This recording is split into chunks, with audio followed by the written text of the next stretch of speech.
Bonjour à tous et bienvenue sur Atmo. Chers atmophiles, aujourd'hui nous nous retrouvons pour une vidéo un petit peu particulière.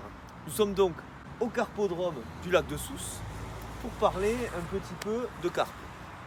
J'ai un poisson. Non, c'était une blague les atmophiles. C'est rigolo. Aujourd'hui on va tester la Citroën DS3 en 1,6 litre THP 156 chevaux. Allez, c'est parti.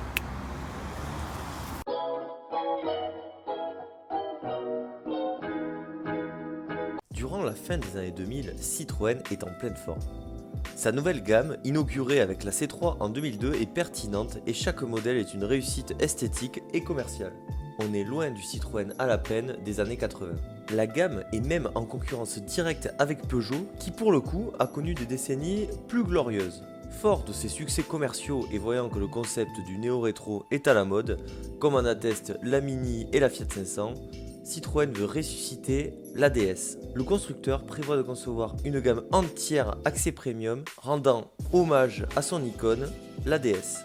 Et même si DS est bien évidemment un clin d'œil au passé, c'est aussi la DS dans le sens de la divinité féminine, mais également un mot très employé durant les années 2000, période où la console portable de Nintendo, la Nintendo DS, était connue de tous. Je me rappelle encore d'une émission de Turbo où Dominique Chapat était sorti complètement enthousiasmé de son essai avec cette DS3, comme rarement. Course automobile et en plus fan d'une star du rallye mondial, monsieur Sébastien Loeb. Ça va Seb? Ça va et toi? Ça va bien.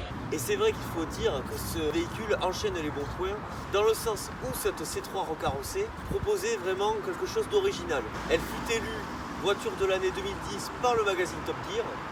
Pourtant, ça reste une C3 3 portes, mais il faut dire que Citroën a vraiment réussi un beau travail.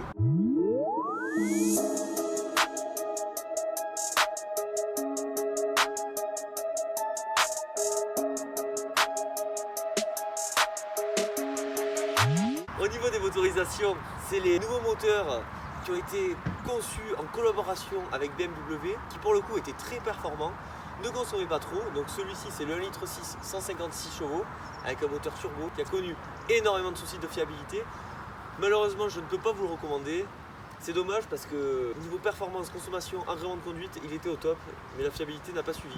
C'est de la merde. Non, c'est Cloug. Pour une DS3 fiable, il vaut mieux se rabattre sur les dernières versions avec le 1,2 litre PureTech de 110 et 130 chevaux. Ce qui est bien avec ce véhicule, c'est que malgré la concurrence premium qui sortait un petit peu de partout avec Mini, l'Audi A1, la Fiat 500, ils ont réussi à trouver une identité propre avec des lignes assez marquées, on pourra y revenir dessus, mais notamment ce aileron de requin qui est vraiment caractéristique de la DS3, qu'ils ont aussi reconduit sur le modèle actuel, et du coup DS a vite acquis une notoriété assez importante dans le milieu, de par son design assez tranché et sa vision de luxe à la française. Au niveau de la planche de bord, on est sur du connu, étant donné que ce véhicule reprend exactement la planche de bord de la C3. La seule chose notable va être le volant qui va être badgé DS, et certains parlent d'une qualité un petit peu meilleure comparée à la C3, mais je vous avoue que je ne sais pas. Ce véhicule était doté en option donc du hi-fi system qui marche relativement bien. Malgré le fait qu'on reste sur une planche de C3, les compteurs étaient je trouve très sympas et la planche de bord en général présente plutôt bien. Mention spéciale au levier de vitesse qui pour le coup répond au doigt et à l'œil et ça fait franchement plaisir. La DS3 commercialisée pendant 10 ans, elle s'est vendue à plus de 500 000 exemplaires. Je ne sais pas si vous vous rendez compte les atmophiles, ça fait beaucoup de voitures. À l'heure actuelle, c'est le plus gros succès de la marque DS.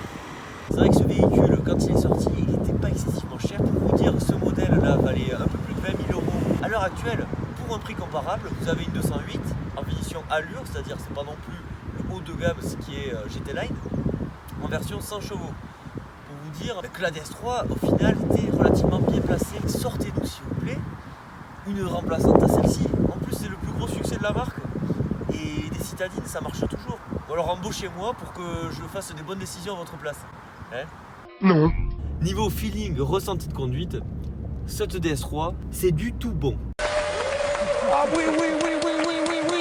Donc la direction est ferme mais à la fois précise qui ravira les amateurs de conduite sportive. D'ailleurs il y a eu des versions racing qui développaient plus de 200 chevaux qui apparemment étaient assez efficaces. D'ailleurs consommation, ça dépend des utilisations. Moi je l'ai utilisé, on a fait un petit road trip dans le sud-est cet été. On a fait 2000 km en moyenne, autoroute, ville, route, on était en dessous de 7 litres. Ce qui reste, je trouve, assez raisonnable pour un véhicule qui fait quand même plus de 150 chevaux et qui a des performances relativement bonnes, voire très bonnes, avec un 0 à 100 atteint en 7 secondes 3 et une vitesse maximale de 214 km/h. Les atmophiles, attention, en France on reste à 130. Voyons ce que donnent les performances de cette DS3. Alors, bon là je suis en 3ème à 40, mais après, il faut dire qu'il y a quand même... On sent qu'il y a du turbo quoi. Voilà. Ça reste... Ça, en fait ça propulse un peu quand même.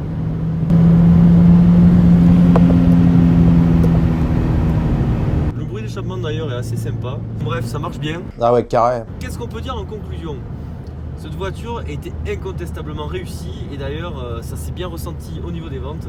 Malheureusement DS n'a pas pu conclure avec les autres modèles de la gamme. Personnellement j'adorais la DS5, je trouvais qu'il y avait vraiment une proposition intéressante. D'ailleurs si des propriétaires DS5 en région bordelaise sont intéressés pour qu'on fasse un essai, moi je suis partant. Actuellement ils ont que 2 SUV, la gamme va au fur et à mesure de nouveau s'étendre. On entend parler d'une future DS4 qui a l'air assez sympa. Il faut que la marque arrive à confirmer. Et pour ça, seul l'avenir nous dira si DS va réussir à s'installer durablement dans le paysage automobile. Pour l'instant, c'est pas encore totalement ça. Ce que j'ai oublié de mentionner, les atmophiles, c'est que, étant donné que c'est une base de Citroën C3, ce véhicule est relativement habitable. À l'arrière, claustrophobe s'abstenir parce qu'il y a quand même des gros montants du coup dû à l'aileron. Mais ça reste praticable. Et le coffre est très grand. Pour le coup, pour l'avoir utilisé pendant 2000 km cet été. En tout cas, chers atmophiles, j'espère que cette vidéo vous a plu. Donc on a quand même bravé le froid, la tempête, filmé cette pluie qui n'arrête pas, qui ne s'arrêtera jamais. Rien que pour ça, s'il vous plaît, lâchez un like, abonnez-vous, surtout pour soutenir la chaîne. Et puis, moi je vous dis à la prochaine. Allez, ciao, ouais.